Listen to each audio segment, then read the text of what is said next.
Everybody, clap your hands! This is the Battle Royale with no actual battles, or at least very few of them. 23-minute episodes. 20 minutes of those are flashbacks and exposition that add nothing of value to the characters because their motivations are still not revealed in them. Imagine a city with 500,000 people. Imagine those people just up and disappeared in a night. They are gone because 12 psychopathic furries with an astrology fetish want to use the city to kill each other. What are the rules of this Zodiac tournament? Every contestant swallows a crystallized poison gem called a beast gem. They got 12 hours to collect all the other gems. They get any wish granted, like the Dragon Balls. You can wish for immortality, eternal youth, an ice cream sandwich, for everyone to die. Whatever you want, your wish gets granted. Nothing is explained about this down the line, so don't try and find logic in this one. If no one manages to kill all the other participants in 12 hours, they all die. Who are the participants in this war? There are 12 Zodiac houses throughout the world, and every 12 years they have this betting tournament. They send their own fighters and then they distribute land masses between each other depending on whose fighter won against the others. There's Rat. He's a sleepy teenage edgelord. He has a yee-ass haircut. He's basically anime Doctor Strange. He can see 100 different outcomes for the future, but every alternate future gives him depression and he keeps the PTSD of dying, and he's also the only one with no wish. He just vibes along the whole thing. There's also Ox. He's a long-haired horned swordsman. He's known as the genius of slaughter. He uses a rapier because katanas are too mainstream, and he's the only one who doesn't have any hacks or abilities. His only hack is that he's great at murdering very professionally. Don't get to know what his wish is, because he just likes to answer questions with questions like he's in first grade philosophy class. There's also Taiga, who's a drunk martial arts master. Severe PTSD. Very depressed. That's why she drinks her pain away. She just wants to forget that she's in this anime. Her design is way the bait. Her wish is to see Ox again and for him to acknowledge her, because they actually met on a battlefield years ago and Ox thought she was a civilian and saved her, and then she became a tsundere for him. Rabbit is a white-haired knife-wielding psycho. He's a necromancer who turns other people into puppets, so whoever he kills gets turned into a meat puppet by him, but he calls them his friends, so that makes it a-okay. His wish is that he wants to be friends with everyone, meaning that he wants to turn the whole world into walking corpses that follow him around. He's also the only one who gets no flashbacks. No apparent trauma, no backstory at all. He's just there to murder and have a good time. He's the best character. Too bad his design is, well, you see his design. There are also the two biggest losers in this whole thing, Dragon and Snake. They are twin brothers. They are mercenaries or robbers or killers for hire, and they kill for money. Snake is the only one who gets off-screen in this whole thing, before the tournament even starts. Before the first episode even starts, he's a headless corpse on the ground. He just gets annihilated by Rabbit. But you should not care, because not even his own twin brother cares. Snake has a flamethrower and he can sense people by feeling vibrations on the ground. Dragon has a liquid hydrogen-powered thrower weapon. The author probably couldn't come up with a different pair of weapons than a flamethrower and an ice thrower for twin characters. There is also Horse. He could have been a great character. He is a big super soldier dude. He has a stirrup ability which makes him invulnerable to damage, and his wish is that he wants talent, because everything he has was given to him by science or by outside forces. To lose this tournament as someone invulnerable, you would have to be a great dumbass. Well, you will see how well he manages that. There's also Sheep, an old guy. He's a bomb expert and he's also won one of these tournaments before. He fought in wars. Now he just wants his family to be safe, but his wish is also to stay eternally young, which would mean he outlives his loved ones. Anyway, he has a nuke, which will come into play down the line. There's also Monke, and she's a pacifist. She tries pacifism in a battle royale to the death.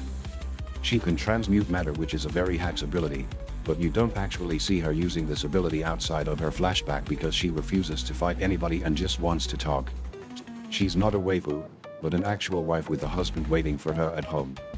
Obviously, she's not gonna go home. She has a great talk no jutsu, but still gets wrecked by the power of friendship. There's also Chicken. She's a bird girl. She speaks with birds, controls birds. Her only friends are birds. She pretends to be weak, but actually she's a fickle psycho, and she wants to wish for confidence and a personality because apparently, she has none. Dog is like the poison guy.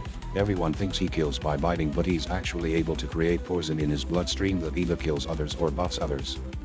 There's also Boar, the first character you're introduced to.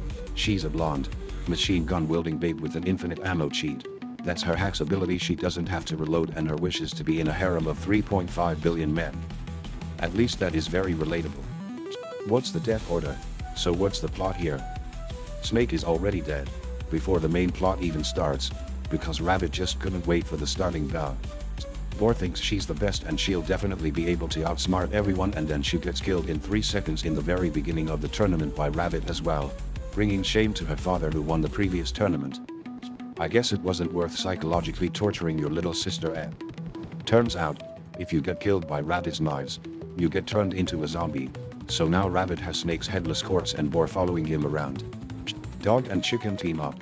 Dog wants to use Chicken as a pawn in his plot to survive until the end of the game. Dog bites Chicken to give her a steroid buff, and once she's all buff and full of steroids, Chicken says thanks and then just caves his fucking skull in, crushes it like a grape. Then she feeds her birds with Boar's corpse, but Boar manages to kill a few of her birds. All the birds she killed turned into a zombie as well. Which is stupid, because later on in the plot it is explained that only things killed by Rabbit's knives turned into zombies. Things killed by his zombies don't turn into zombies, but then the rules change in this whenever it suits the plot. Rat and Monke also team up. They hide in the sewers and swap war/bad people/bad dribble. Rat is very much like Pieces cringe but still tags along because he doesn't want to fight anyone. In the meanwhile, Ox fights Horse. Horse doesn't get damaged but he runs away like a coward, even though Ox cannot physically hurt him. Horse hides away underground in a library or metro station and barricades himself in and just cries there for a few hours. Chicken tries to fight Ox but dies in one hit as well because, before that she visits Monke in the sewers led to her by Rat. Then Monke top no jetsus her with, Warbed, be nice, don't kill each other, and then she loses her will to fight and there's no point to her having steroids because it's explained Ox would have just fucking murked her anyway. Sheet spends an episode reminiscing about his past and how he won a previous tournament in space by blowing up the station and leaving all the other contestants behind. He tries to take on Tiger, who he underestimates, because she is drunk. He gets pwned instantly. During this whole thing, Monke and Rat left the sewer. Now Monke is fighting Rabbit while Snake's headless corpse is chasing Rat around and trying to fry him. Rat leads the corpse to Horse's location, which should be impossible since Horse barricaded himself so well. He cannot get out when the place is set on fire around him and he dies of smoke inhalation. Considering a few episodes ago he could easily break through concrete walls and survive the heat of lava, but now cannot even move a few bucks out of the way. It serves him right to die at this point. How Rat got in and out of his hiding spot isn't explained, ever. Oh yes, during this Monke underestimates Rabbit and his zombie birds and gets turned into a meat puppet too. Rip piece. Dragon is basically looking at this whole thing from 900 feet up in the air, laughing as Tiger and Ox are getting bodied by the zombified headless corpse of his brother. But joke's on him, he gets 2 episodes of flashbacks and then gets bisected up in the air by Rabbit because he can jump very high with the help of Monke. Tiger sacrifices herself for Ox, and gets Mercy killed by him so she doesn't turn into a bunny puppet. Then Ox tries to solo Rabbit, but gets ganged up on. Monke's corpse is hiding away in Rabbit's abomination of limbs. Of course by this point Rabbit is also dead because Tiger and Ox tried to kill him, but he killed himself first by biting his own tongue off, which turned him into his own zombified puppet, but he's not out of the tournament because he still lives on as a zombie. But then all the others should still be considered participating. Anyways, Rat climbs out of the sewer, uses Sheet's left behind nuke to kill both Ox and Rabbit, and then he wins. That's the end. Rat wins by planting the C4 on _dust 2. He gets interviewed about how he won and has to get back with his wish whenever he feels like he's ready to make it. In the different timelines he experienced, he interviewed some of the other participants what their wishes would be. We get flashbacks on those. They are all stupid. Nothing gets cleared up even with that.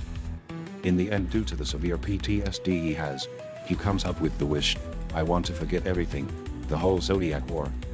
So everything still happened, but he just doesn't remember any of the 99 timelines he died in and not the main one that he survived in. He chose amnesia, like deleting his browser history. He goes back to school, he sleeps in class, and then he still doesn't get a normal haircut. That's Juni Taisen, Zodiac War. What's the main takeaway here? Vibes and aura trump backstories as evidenced by Rabbit and Ratu get zero backstories. Deal with it? Old men sheep and dog get ratioed by young women tiger and chicken, just like Twitter. Snake gets off-screened. Dragon doesn't really care about them. No one cares about Snake. War fucks her little sister up. Siblings bad, I guess? This is the highest form of slop, and it reignited my love of anime, to be honest. I haven't watched something this nonsensical since Elfen Lied 15 years ago. I give it a solid 6 out of 10 clats. I was bored out of my mind, but I still couldn't take my eyes off this train wreck. However, for next time, I have something truly magical for you guys.